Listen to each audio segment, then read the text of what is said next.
people don't adopt foster kids, especially older ones. It's kind of hard to explain it to somebody who doesn't know the foster care system. It's really important to let them know they have mentors out there that can look after them and be supportive. I knew this was a solution for all the many children I had seen in foster care as I practiced in our state.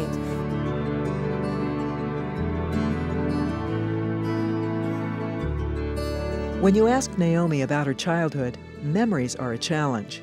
Every once in a while, I'll come across someone who might have one picture of me from ages ago, and it's always such a treat because unlike most people, I don't have baby pictures. I don't have pictures from, my high school graduation even. I don't have any of those things. A former foster child without much of a past, Naomi was concerned about her future. I had to work extra hard so that they would accept me and I would be welcome, because if I wasn't, then they would ask me to leave. In the foster care system, Naomi was just a number. In 2006, there were more than 16,000 foster children in Oregon, and the numbers are growing.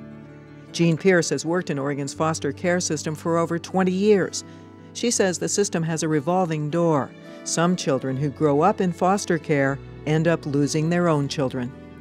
I think I sat with a woman who had 3 children that were in care, and there were 3 girls. And the oldest child had her kids in care because she had no concept of what it was like to be a mother. Foster care is intended to be the safety net that eventually reunites children with their families. All too often, though, it doesn't happen, and children are left in the system, not adopted and at risk. But it doesn't have to be this way.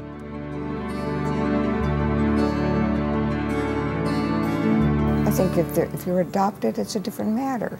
Then you have your own family. They belong to you, but you belong to them. And I think that part of it is really important. Portland Hope Meadows is a planned intergenerational housing community. It puts a new spin on adoption and provides an alternative to traditional foster care.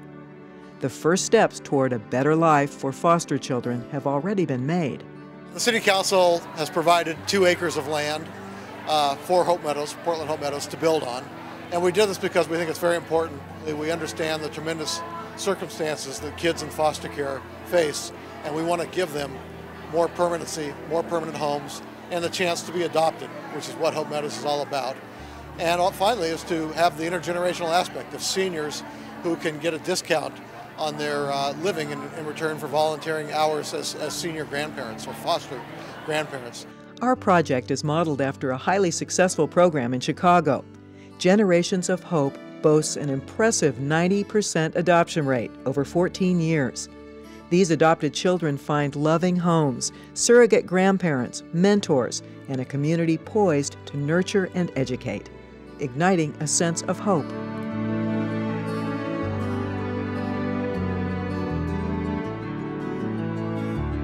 I have no idea how that would feel to be completely and utterly alone. Maggie grew up at the original Chicago community. At 14, she was adopted into a Hope Meadows home. Many said she was too old. My mom went ahead and adopted me anyways, and I'm not sure why, but she said she loved me. And that was one of the most heartbreaking things ever, because I knew I had parents and they loved me because they were my parents. But Michelle, she loved me because I was hers. She was my mom.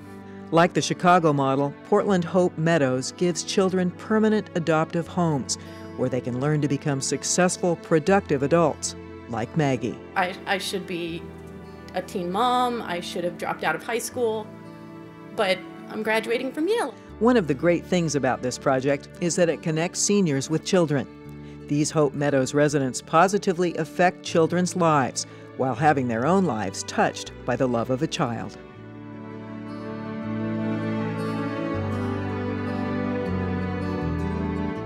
A caring and strong Portland community is already committed. I believe that our foster children is just a population that really needs additional support. And with what we do here in Portland, it'll make a huge difference in the lives of those children. you can make a difference with a contribution. Whether it's your time, your energy, you're chatting about Portland Hope Meadows, or your money, all of us can do this all together, and it's the best thing we can do for the city of Portland and the children and our future. Even though Naomi didn't grow up at Hope Meadows, she knows what it will do for foster children. As long as you feel like these people are there for you and they're there, they're not going anywhere, you're not gonna have to go anywhere, you're not gonna be asked to leave, that's wonderful. That kind of stability is what, you know, that helps people survive, that helps people like me survive. Hope Meadows is about more than just survival. It's about love. If you see this model and you see how it works, like it's one of those things that everybody, once they hear about it, they're like, oh, I get it. That's perfect.